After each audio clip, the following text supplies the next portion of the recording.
The president will depart from Washington on Friday morning and return to the United States on Saturday evening following the funeral service. I can also confirm the dates of the president's trip to the Middle East.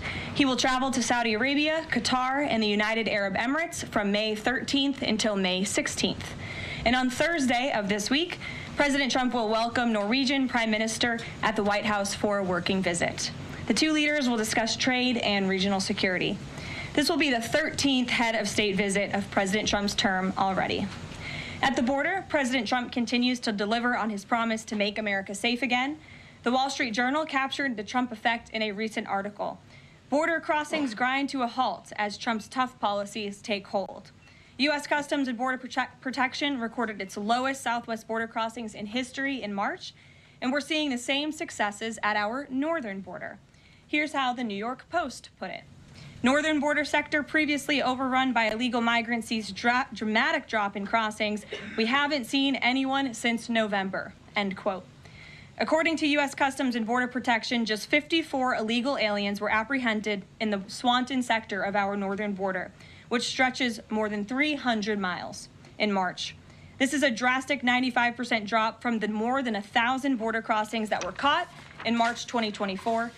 This is a main hotspot area that recorded more than 80% of all apprehensions along the northern border during the 2024 fiscal year. And new reporting from the Washington Times fully highlights the difference in Joe Biden's disgraceful approach to the border compared to President Trump's. Under Trump, border catch and release has dropped 99.99% from worst Biden month. You can't get much better than that. This statistic in particular is astounding. Border Patrol agents caught and immediately released 189,604 illegal aliens into the United States in December 2023 at the height of the Biden border crisis.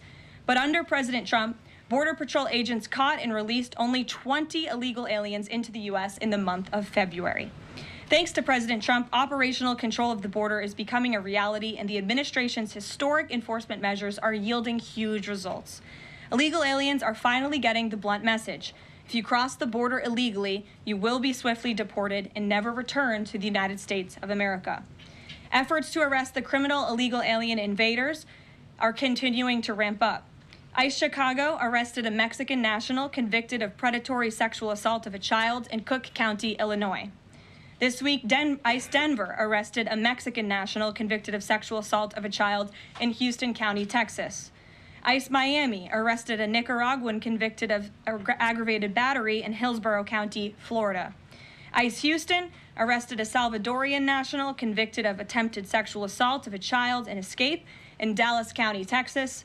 And ICE Chicago arrested a Mexican national convicted of aggravated sexual abuse of a minor in Illinois.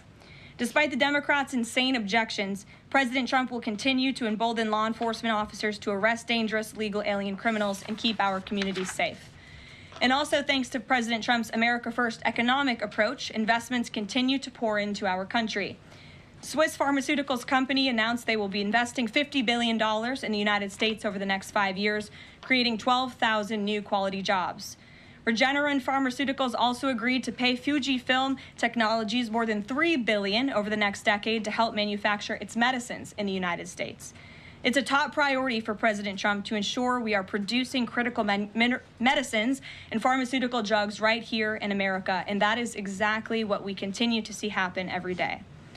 In other news, the Trump administration has announced we will put an end to Joe Biden's illegal student loan bailout attempts. No student loan has been referred to collection since March of 2020. That comes to an end. On May 5th, the Department of Education will resume involuntary collections for borrowers with defaulted federal student loans. The student loan portfolio controlled by the federal government is nearly $1.6 trillion, but fewer than 4 out of 10 borrowers are in repayment. This is unsustainable, unfair, and a huge liability for American taxpayers. Debt cannot be wiped away. It just ends up getting transferred to others. So why should Americans who didn't go to college or went to college and responsibly paid back their loans pay for the student loans of other Americans? The Trump administration will never force taxpayers to pay student loan debts that don't belong to them. Student loan borrowers need clarity, and we're finally giving it to them. Borrowers will now be clearly expected to repay their loans, and those who default on their loan obligations will face involuntary collections. The government can and will collect defaulted federal student loan debt by withholding money from borrowers, tax refunds, federal pensions, and even their wages. America is $36 trillion in debt. We must get our fiscal house in order and restore common sense to our country. If you take out a loan, you have to pay it back. It's very simple. President Trump will not kick the can down the road anymore. Before we open it up to questions today, I want to commend our pool photographer who is in the room with us today. ABC News photojournalist Melissa Young is retiring after 44 incredible years on the job, covering here at the White House.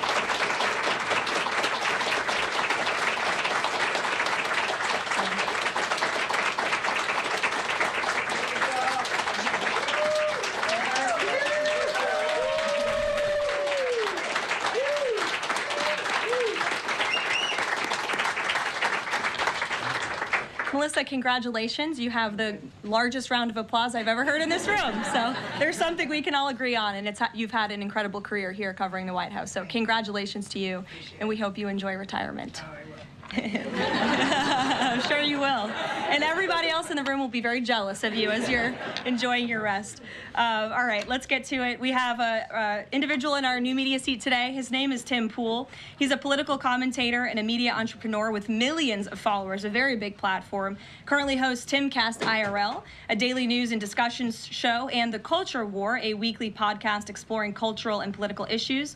His programs feature in-depth conversations on topics such as free speech, censorship, identity politics, and societal change, often engaging with a diverse range of guests. He's in Washington today because we are also hosting a local media row across the street in the Eisenhower Building, which is a testament to our commitment to bring new voices into the White House to cover the president and this administration. So, Tim, why don't you kick us off today? Yes. Many of the news organizations that are represented in this room have marched in lockstep on false narratives, such as the Very Fine People hoax, the Covington smear, and now what's being called the Maryland Man hoax, where an MS-13 gang member adjudicated by two different judges, I believe, is just simply being referred to as a Maryland Man over and over again. Now, in an effort from the White House to expand access to new companies, you've created this new media seat. So I'm wondering if you can comment on following this expansion, you've had numerous outlets disparage the companies that you've had sit here, as well as the reporters. I'm wondering if you could comment on that unprofessional behavior, as well as elaborate if there's any plans to expand access to new companies. Sure. Well, we certainly welcome diverse viewpoints in this room, which is one of the reasons we have you in here, and there's many new faces in this room in comparison to the previous administrations. We want to welcome all viewpoints into this room. We welcome unbiased journalists who really care about the truth and the facts and the accuracy, and you rightfully pointed out the Maryland Man story, which I, from this podium, when The Atlantic published it, on that very first day, I came to this podium and said, this is wrong. The press in this room have this story wrong, and we have seen more and more evidence come to the table that we have had all along. We were always right. The president was always on the right side of this issue to deport this illegal criminal from our community. And it is despicable to see the media continue to refer to this individual as someone who is just a peaceful man living his life in Maryland. This was and always has been an illegal criminal, an MS-13 gang member, and a designated foreign terrorist. And the administration maintains our position to deport these individuals from our community. So thank you for being here, Tim. It's great to see you. Thank you. Dasha, why don't you kick us off? Thank you, Carol. You're welcome. I really appreciate it. I have two questions, one on the Pentagon and another on the economy. You said on Fox News that the entire Pentagon is working against Secretary Hegseth, but the people who were fired were Hegseth's own guys. So how do you square that, and what do you say to concerns that that's bad management? They were Pentagon employees who leaked against their boss to news agencies in this room, and it's been clear since day one from this administration that we are not going to tolerate individuals who leak to the mainstream media, particularly when it comes to sensitive information. And the Secretary of Defense is doing a tremendous job, and he is bringing monumental change to the Pentagon. And there's a lot of people in this city who reject monumental change, and I think, frankly, that's why we've seen a smear campaign against the Secretary of Defense since the moment that President Trump announced his nomination before the United States Senate. Let me reiterate, the president stands strongly behind Secretary Hegseth and the change that he is bringing to the Pentagon, and the results that he's achieved thus far speak for themselves. Is there an FBI investigation into the leaks? The Secretary said that these people would be prosecuted, so is the FBI investigating? You'd have to ask the FBI, you have to ask the Department of Justice on what they plan to do, but certainly we take leaks with the utmost seriously across this administration. You've seen people fired from the Department of Homeland Security. The president has made it clear it's an unacceptable behavior. And on the economy, Caroline, Peter Navarro said that it's perfectly possible to do 90 deals in 90 days. We haven't seen one just yet. How soon might we see a deal, and what evidence can you share that progress is being made in these trade negotiations? Sure. Well, I spoke to our entire trade team this morning. There is a lot of progress being made. We now have 18 proposals on paper that have been brought to the trade team. Again, these are proposals on paper that countries have proposed to the Trump administration and to our government. You have Secretary Bessent, Secretary Lutnick, Ambassador Greer, NEC Director Hassett, and Peter Navarro, the entire trade team, meeting with 34 countries this week alone. We are moving at Trump speed to ensure these deals are made on behalf of the American worker and the American people. And just yesterday, it seemed to get a little bit lost in the news, and I think it's a disservice to the American public that it did. The Vice President announced terms of reference for a trade deal with India. That is a big deal. We know when we look at the numbers, the monetary trade barriers and the non-monetary trade barriers from India, they have been ripping off the United States and American workers for a very long time. So the fact that the Vice President with Prime Minister Modi on that trip in India announced these terms of reference, which is essentially a framework to move the ball forward to sign a good trade deal between our two nations, is great progress, and it speaks to the work ethic and the real labor that's being put into this effort by the president's trade team. Sure. Go ahead. Does the proposals that you talk about, is that enough to extend the pauses on these reciprocal tariffs, or does the president need to see, these deals inked and signed to offer any sort of additional extension beyond the 90 days? Well, look, ask me in July when the deadline hits. I know I'll be answering those questions from all of you in this room. There's a lot of time left, and the president's trade team is working, again, at Trump speed as quickly as they can to ensure that these deals can be made. Are any of those conversations yet with China happening?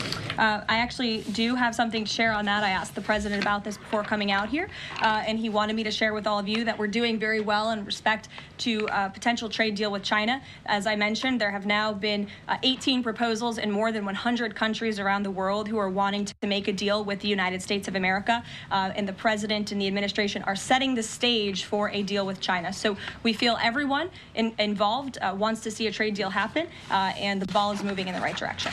Sure. Setting the stage for a deal with China, what does that mean? Has the president spoken directly with Xi yet?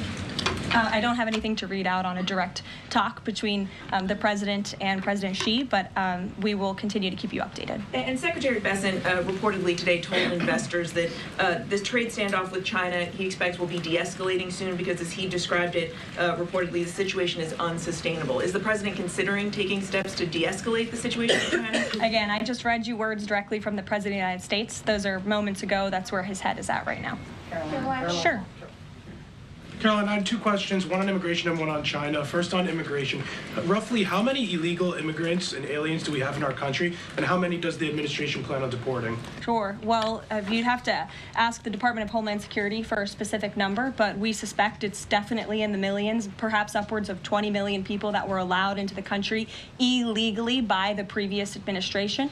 And the president and his team are focused on deporting as many as we possibly can, and they are moving as quickly as possible. The president's team has made it clear we need more funding from Congress to do more. We need more ICE agents out on the ground doing this very important work.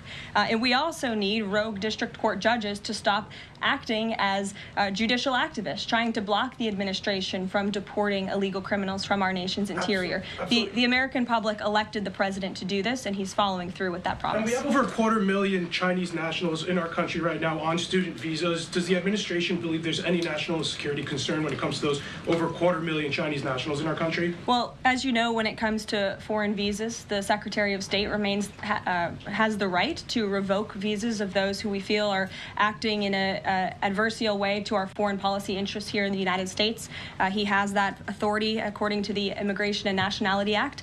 So I would defer you to the State Department for any individual case, but they are looking at individuals who are given the privilege of being on a visa in our country, and if they are acting, again, adversarial to our foreign policy interests, their visa can be revoked, and they should be aware of that. Sure. Go ahead. Yes. I'm calling on you. Thank you, Caroline. You're welcome. Over the last few weeks, several countries have warned their citizens about travel to the U.S., and the Department of Commerce's own stats know that from a lot of countries, the number of visitors is falling. Does the White House have any message for people that might be reconsidering business or tourism travel to the U.S.? Where did you see that report? With the statistics coming from the Department of Commerce. Said what? It's hard to hear you. Sorry. That visitors from a lot of countries have fallen in the last 3 months. I'd have to look at that report to comment on the merits of it. I think most people around the world recognize the United States of America is a great place to do business. It's a beautiful place to visit, and they should certainly come here because it's a much safer country than it was 4 years ago under the previous president. Libby, good to see you. A question about this upcoming announcement from HHS to ban food dyes. During the first week of the administration, the FDA announced that it's pulling its plan to ban menthol cigarettes. So 2 questions for you. How do you square a ban on menthol cigarettes being pulled and then announcing this ban on food dyes? And then how does the president feel about this upcoming ban that RFK is going to announce? Sure. Well, look, the Secretary of Health and Human Services, the president nominated him because he trusts him to make this country healthy again. It's not just a slogan. It really is a movement that has broken ground across the country. There's millions of people who believe in RFK Jr., Secretary Kennedy, and what he's doing. I don't want to get ahead of HHS with this historic announcement later and the details of it, but obviously the Secretary feels that he has reason and evidence to announce the ban on artificial dyes later, and I'll let him speak to that this afternoon. Phil. The president started the process of reclassifying more than 50,000 federal employees as Schedule F. We've already seen him march through a number of government agencies. I'm curious, should we expect mass firings, or is this a case-by-case approach, a scalpel or a sledgehammer?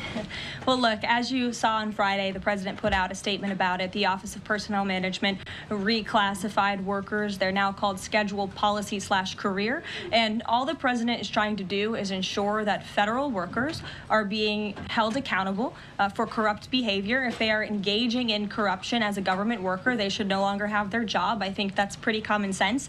He also believes that bureaucrats should be acting in accordance to the will of the American public, who duly elected this president. Not just this president, but all future presidents. If you work for the government, you should be adhering to the will of the American public and advancing the administration's goals and interests. And if you are not doing that, then you should go find another job whose interests you align with. So as for specific firings, I would defer you to the specific agencies, but the president in this move and Office of Personnel Management, it will make it easier to get rid of rogue bureaucrats who are engaging in corruption. And then another quick question about Sure. Google, real quick. A federal court ruled last Thursday that Google's dominance of online advertising and ad tech markets violated U.S. antitrust laws.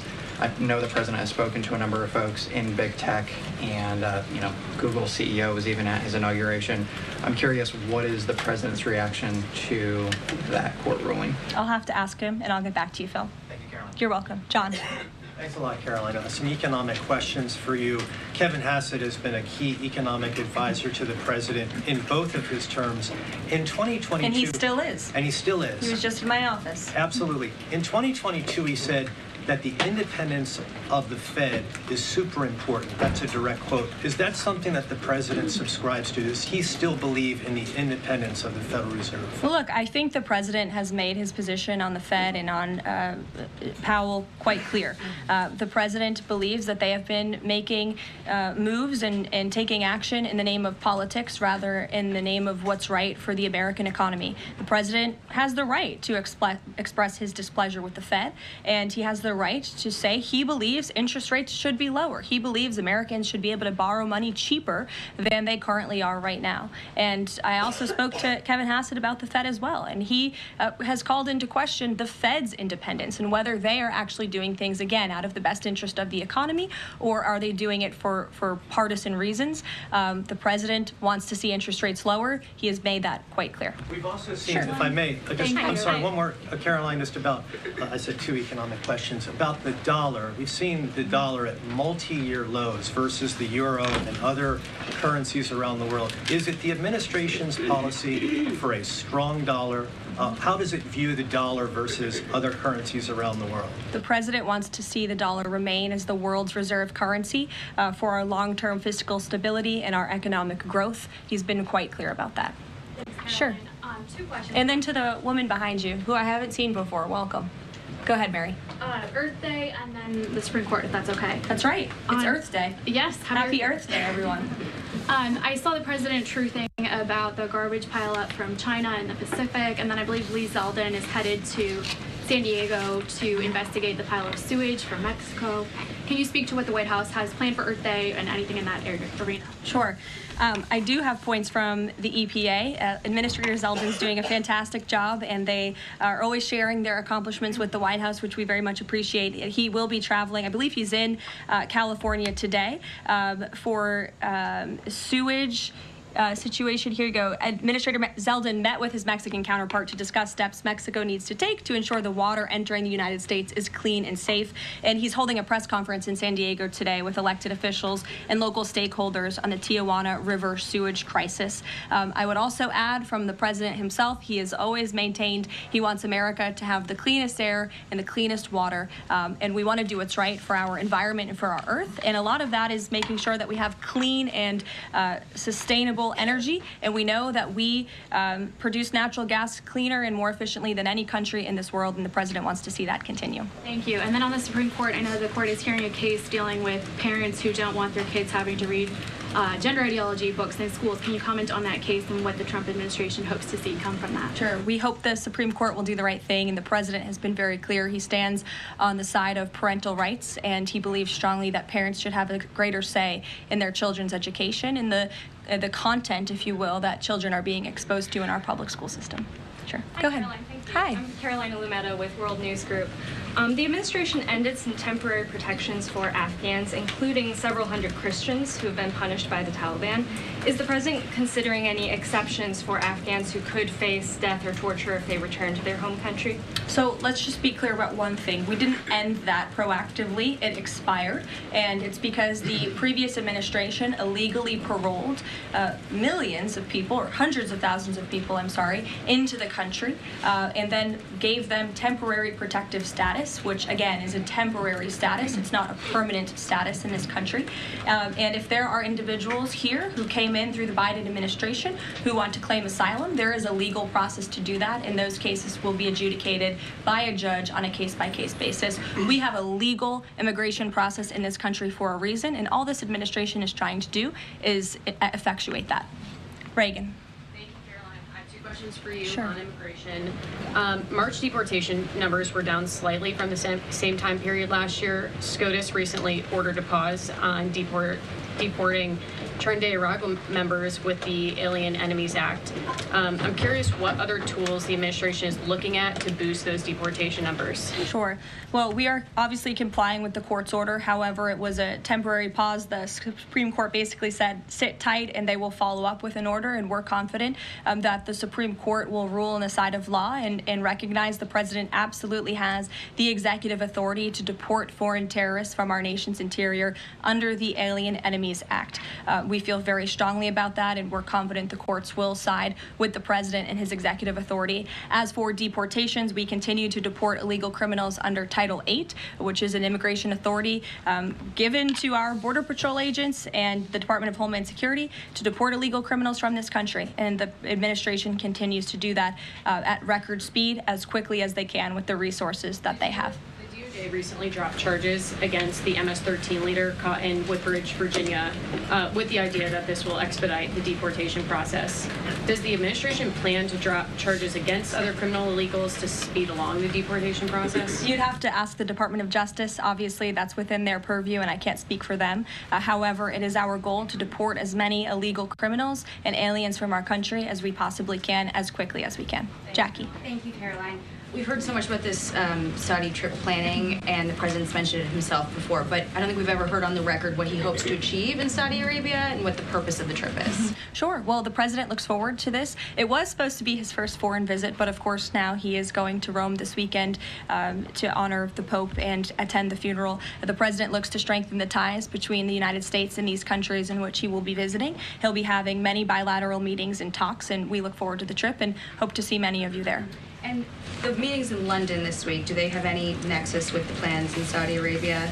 I can't speak to that. However, I do have an update on meetings when it comes to the Russia-Ukraine war. I was just in the Oval Office with the President, Steve Witkoff, and they wanted everybody to know that the negotiations continue. We feel, again, we're hopefully moving in the right direction, and the special envoy, Steve Witkoff, will be heading to Russia again later this week to continue talks with Vladimir Putin. Is that why Rubio is not heading to London? Is he accompanying Witkoff to Moscow? I can't speak for the Secretary of State's travel schedule. I'd defer you to the Department of State. And then more broadly, just about the peace agreement, the talks that are ongoing. Secretary Rubio had said that if things don't go the right way, that the U.S. might need to take a step back. What does stepping back look like? Is that a step back from brokering peace, or would that imply a broader withdrawal from U.S. support for Ukraine and the war? Look, I think it would be unwise for me to broadcast that from this podium. Ultimately, that's a decision for the president to make, but he's made it very clear he wants to see peace, he wants to see this war end, and he wants to stop the killing on both sides of this war, and he's been very clear about that for quite some time, and he has grown frustrated with both sides of this war, and he's made that very known. Caroline, Brian. thank you. Thank you, Caroline. Last week, the president talked about nonprofit groups, specifically taking on Crew, and he hinted that there could be further actions taken against nonprofits. Does the White House have any plans for any sort of actions against NGOs, nonprofits, or other similar groups? Is any of that coming up? Is that being worked on at this time? I'll have to check in with our policy team and get back to you. Sure. Thank you, Caroline. Travis Gilmore with the Epoch Times. Are some colleges using taxpayer funds to further political agendas? And what is the administration's response to Harvard's lawsuit? Sure. Well, the president has made it quite clear that it's Harvard who has put themselves in the position to lose their own funding by not obeying federal law. And we expect all colleges and universities who are receiving taxpayer funds to abide by federal law. It's quite simple. And the president made it clear he's not going to tolerate violations of federal law. He's not going to tolerate illegal harassment and violence towards Jewish American students or students of any faith on our campuses across the country. And so we will be responding to the lawsuit in court. And again, it's quite simple. If you want federal dollars, obey federal law. And just to quickly follow up on Sure. China, any response to reports that China is targeting U.S. trade allies with potential retaliatory measures for supporting U.S. agendas? I think the numbers and the sheer number of countries that have reached out to the United States and reached out to this administration to cut good trade deals speak for themselves. The entire world knows that they need the United States of America and they want to do business here. And so we'll stay focused on cutting good trade deals on behalf of the American worker. Stephanie. Thank you, Caroline. Can you give us any additional details from the president's call with Netanyahu today? I did speak to the president about it. It was a good call. They spoke particularly about Iran and the negotiations that are underway with Iran and the United States. And the president has made it very clear repeatedly, but I'll reiterate, there is no daylight between the United States of America and the state of Israel. He stands strongly behind our ally. He's made it quite clear when it comes to Iran that we want to see a deal, and Iran has a choice to make. But the president has also made it very clear, and he reiterated that in his call with Prime Minister Netanyahu today about the need for Iran to never obtain a nuclear weapon. I do have one more bit of news that I would like to share with all of you. Just give me 1 second to find it. And it's in regards to the terrorist attack that took place in India earlier today. The president has been briefed by the National Security Advisor, and he's being kept up to speed as more facts are learned. What we know already is dozens were were killed and even more were injured in a brutal terrorist attack in a popular tourist location in South Kashmir. President Trump will be speaking with Prime Minister Modi as soon as he possibly can to express his heartfelt condolences for those lost. And our prayers are with those injured and our nation's support for our ally India.